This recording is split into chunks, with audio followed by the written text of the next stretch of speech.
sebelum kita menikah, alangkah lebih baik untuk memahami dulu. Bagaimana saya memandang diri saya sebagai individu dan terutama bagaimana saya memandang diri saya sebagai perempuan. Lalu bagaimana saya melihat pasangan saya sebagai individu dan sebagai laki-laki. Lalu bagaimana saya punya persepsi terhadap relasi ini. Karena biasanya hal ini yang akan berisi nilai-nilai yang dibawa oleh diri sendiri.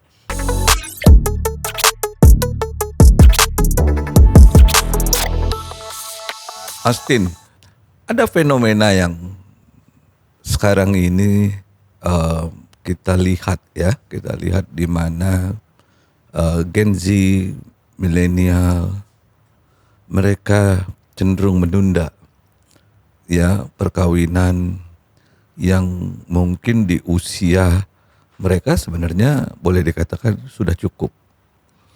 Alasannya ya mungkin karena persiapan secara ekonomi belum memadai.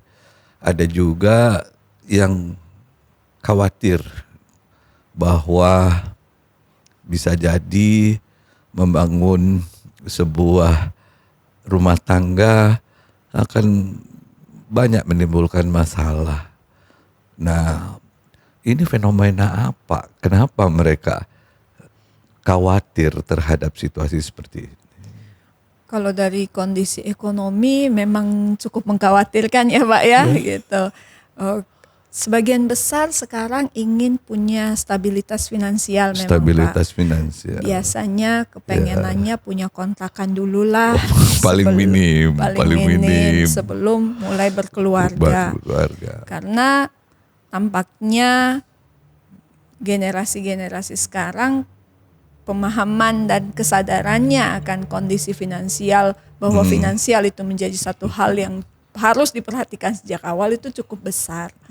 Jadi kekhawatiran dan keinginannya kan biar punya pekerjaan yang stabil dulu, penghasilan yang stabil dulu ya. Karena itu buat mereka penting. Betul Pak. Dan memang penting juga di dalam kehidupan ya. Kalau kita nggak punya kemampuan secara ekonomi, ya ini akan juga repot. Tapi bagaimana dengan kecemasan mereka pada saat sebenarnya baik-baik saja kondisi ekonomi, tapi tetap aja mereka cemas. Itu gejala apa lagi tuh sebenarnya? Biasanya pertimbangannya lebih kepada nanti kalau punya anak bagaimana, lalu terpikir juga usia orang tua sudah mulai menua, yang artinya nanti biaya kesehatannya mungkin akan lebih besar juga kepada dia. Betul. Ada istilah sandwich generation. Gitu. Jadi pertimbangannya kemudian tidak hanya sekedar pada dirinya sendiri, tapi juga dia mempertimbangkan orang tua atau nanti anak-anaknya bagaimana. Ada juga yang pertimbangannya memang dari diri sendiri, mumpung masih muda. Pengen mengejar dulu sampai di mana sih bisa mengejar gitu. Ya kadang-kadang batasnya juga mereka nggak tahu. Betul Pak, karena kan langit itu tidak ada ujungnya ya Pak ya.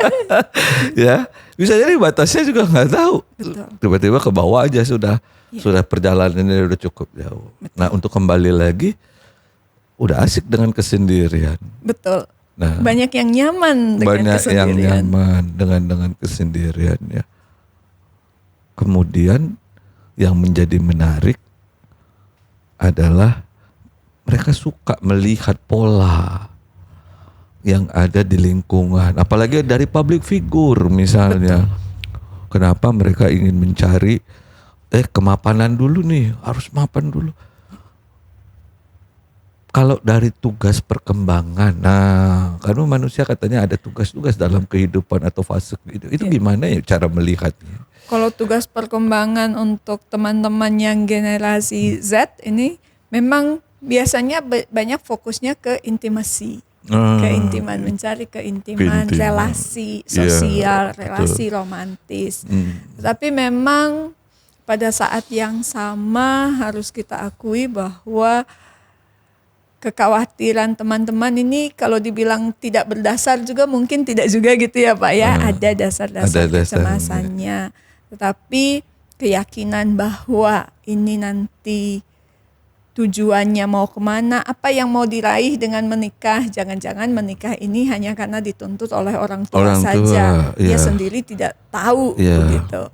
Menikah dengan orang yang ya karena sudah lama saja gitu. Lalu tanpa tahu tujuan menikah ini untuk apa. Nah, ini yang mungkin akan jadi keliru. Di sisi lain, ketika mencari untuk kesuksesan diri sendiri, sebetulnya juga tidak tahu batasnya tadi. Tidak tahu batasnya tadi. Nah, kalau tekanan dari keluarga atau dari orang tua, kekhawatiran, ini kan bisa jadi membuat pressure tersendiri di dalam kehidupan mereka. Itu gimana para milenial atau Gen Z ini harus menyiasatinya ya, kira-kira? Tuntutan dari orang tua, apalagi kalau berkumpul saat Lebaran gitu ya, atau Natal misalnya. Natal gitu, aduh ini pertanyaannya, aduh mau tidak mau pasti masuk di hati juga gitu. Menanggapi ini sebetulnya keterbukaan dari sisi orang tua dan dari sisi anak, menyadari bahwa orang tua juga mungkin punya kecemasannya tersendiri, gitu. Dan wajar. Anak juga punya kecemasan sendiri dan wajar. Terutama kalau kita bicara, tadi Bapak sempat menyinggung public figure dan segala macam. Ini memberi pengaruh yang kuat kepada seseorang karena mereka menjadikan public figure itu kan role model. Role model, ya. Betul. Wah, dia saja mengatakan ingin mencari orang yang sudah mapan dulu. Padahal dia udah cukup mapan. Padahal dia sudah sangat mapan mungkin, Pak. Kemudian orang akan berefleksi, lah gimana gue gitu kan Pak. Lalu saya gimana? Saya aja masih empot-empotan sendiri. Kalau pasangannya juga empot-empotan, mau jadi apa?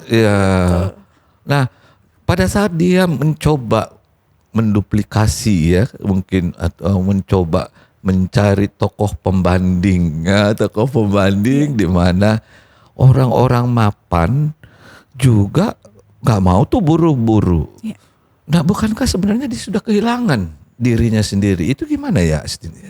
Karena jadi kehilangan arah kan, Pak. Gitu.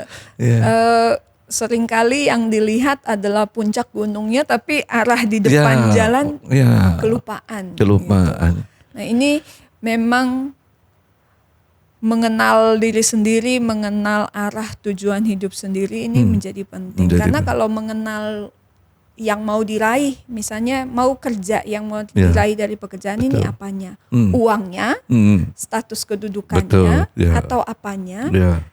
Ketika ini sudah ketemu, nanti kan bisa dikomunikasikan dengan baik kepada orang tua. Bahkan kecemasannya bisa dikenali juga Pak. Kecemasannya ini kecemasan apa? Finansial kah?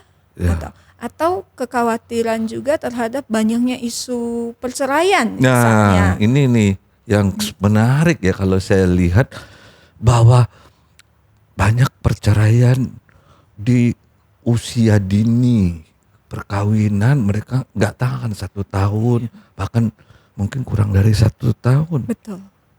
Ini apalagi nih, situasi seperti apa lagi nih Mbak Astin, kok bisa sampai begini? Rasanya masih seumur jagung gitu ya Pak ya.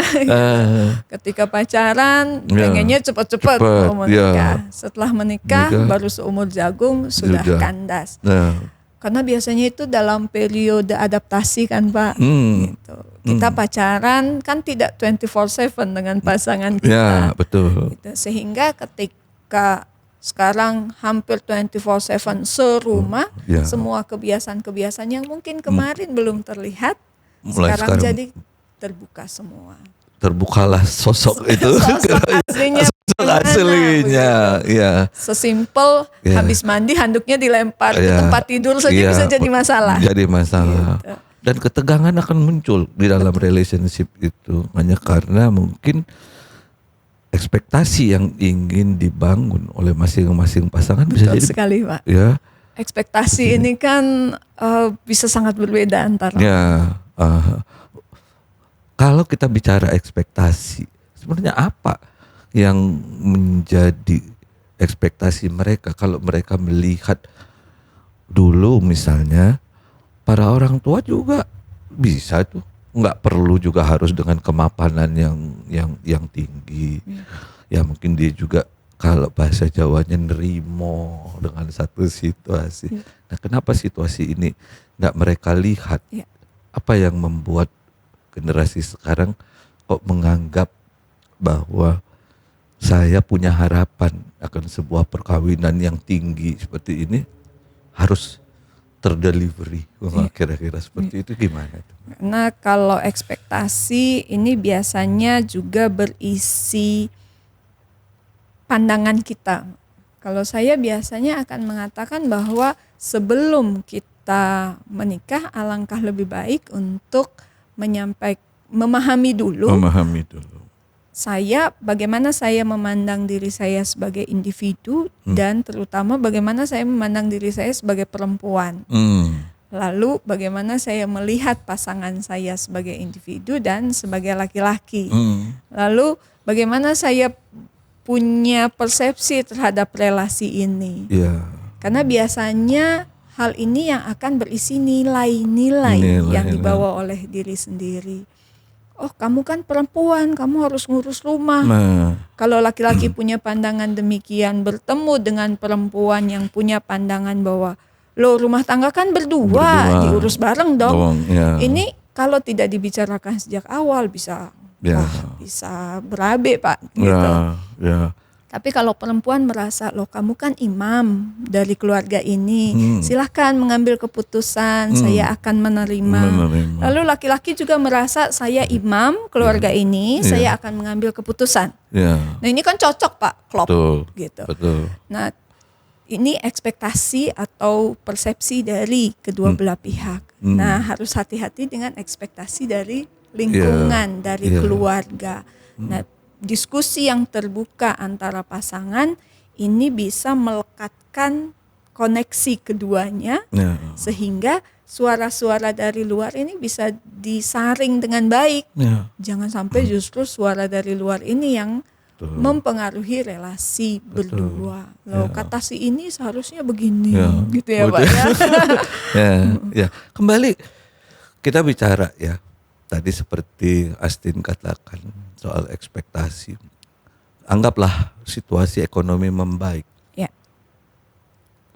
Orang yang tadinya hidup boleh dikatakan biasa-biasa saja dari segi katakanlah fasilitas yang dia punya. Kemudian pasangan ini terus membangun kegiatan basis ekonomi yang baik sehingga mereka mendapatkan semua privilege luxury karena hasil kerja keras. Faktanya pada saat itu diraih, konflik muncul lagi. Baru lagi ya, Pak? Baru lagi. Padahal udah punya rumah mewah, punya mobil mewah, anak sekolahnya di tempat yang sekolah mahal. Kenapa? Tetap aja guncangan ini akan terjadi. Nah, ini terus apa sebenarnya esensinya kalau begini? Ilusi bahwa uang itu mungkin akan menyelesaikan masalah, ilusi gitu ya, Pak ya. Terhadap uang. Ilusi terhadap uang. Makanya tadi kalau kekhawatirannya adalah finansial, ini yang mungkin perlu ditelusuri oleh masing-masing pihak, baik dari yang laki-laki atau yang perempuan. Karena ada kecenderungan juga keputusan untuk kapan menikah, bersedia menikah atau tidak, ini biasanya lebih banyak memang pada perempuan ya, Pak ya. Sudah dilamar tapi rasanya belum siap begitu. Atau ada situasi tertentu di mana laki-lakinya juga merasa belum siap untuk membangun rumah tangga gitu. Terkait dengan keuangan ini harus dibicarakan secara terbuka. Karena buat saya uang itu sensitif kalau tidak dibicarakan, Pak. Tapi kalau dibicarakan dengan terbuka itu bukan hal yang sensitif. Ya biasa-biasa aja sebenarnya ya. Sehingga mungkin ada yang lebih krusial dari sekedar uang, nilai-nilai tadi, ekspektasi-ekspektasi tadi. Ya, karena banyak mereka yang sudah meraih kondisi di mana kehidupan ekonomi mereka menjadi sangat mapan, tapi nggak pernah puas juga. Betul. Pencariannya apa begitu lagi ya Pak ya? Kan yang kurang, ya kan? Kemudian bingung sendiri setelah kekayaan didapat, status jabatan diperoleh, hasil dari sebuah kerja keras, kok nggak menyelesaikan juga, mereka konfliknya akan bertambah lagi, kan kira-kira. Nah artinya manusia kan boleh dikata, ya kalau bicara uang lu nggak akan pernah puas deh. Gimana itu Mbak? Betul Pak.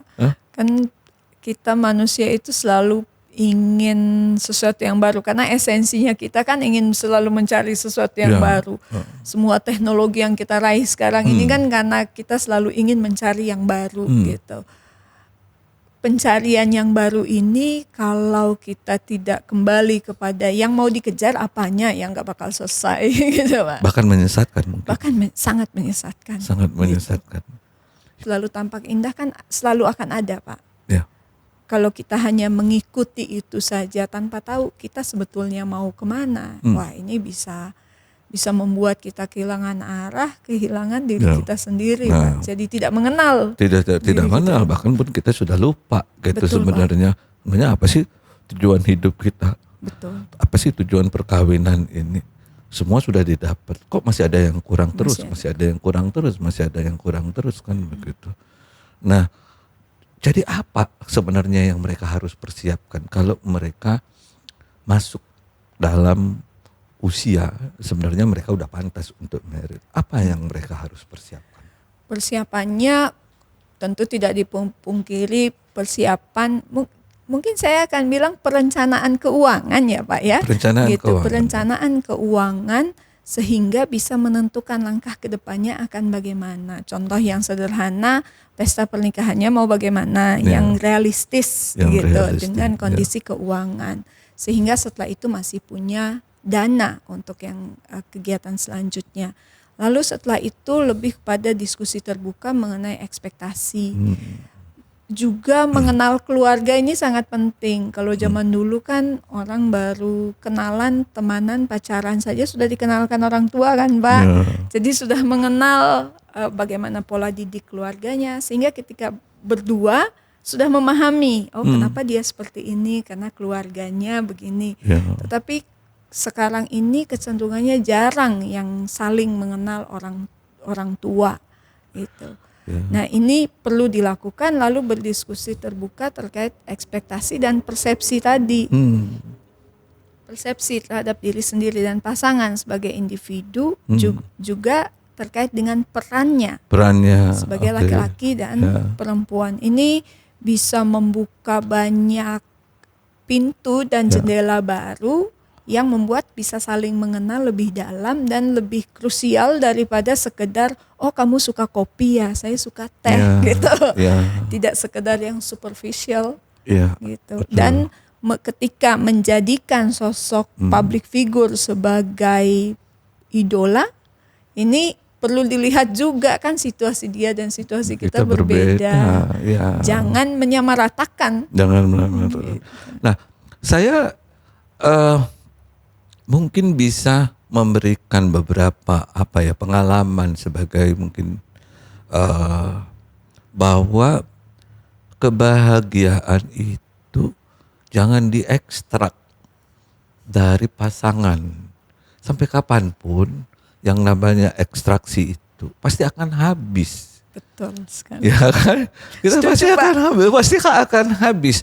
Kita membangun rumah tangga, kalau tujuannya firm untuk mendapatkan kebahagiaan tadi, jangan meminta dari orang dan jangan berharap itu kita akan dapatkan selalu ada dan selalu tersedia. Tapi ciptakanlah, bangunlah kebahagiaan itu. Sehingga kalau kita sendirinya bahagia, kita dengan mudah menciptakan kebahagiaan untuk diri kita dan orang lain. Kira-kira begitu? Iya Pak, betul sekali. Karena biasanya menuntut pasangan untuk membuat kita bahagia loh. Kalau kita sendiri tidak bahagia, seberapa besar pun usaha yang dikeluarkan orang lain akan percuma. Begitu ya, kira-kira seperti itu.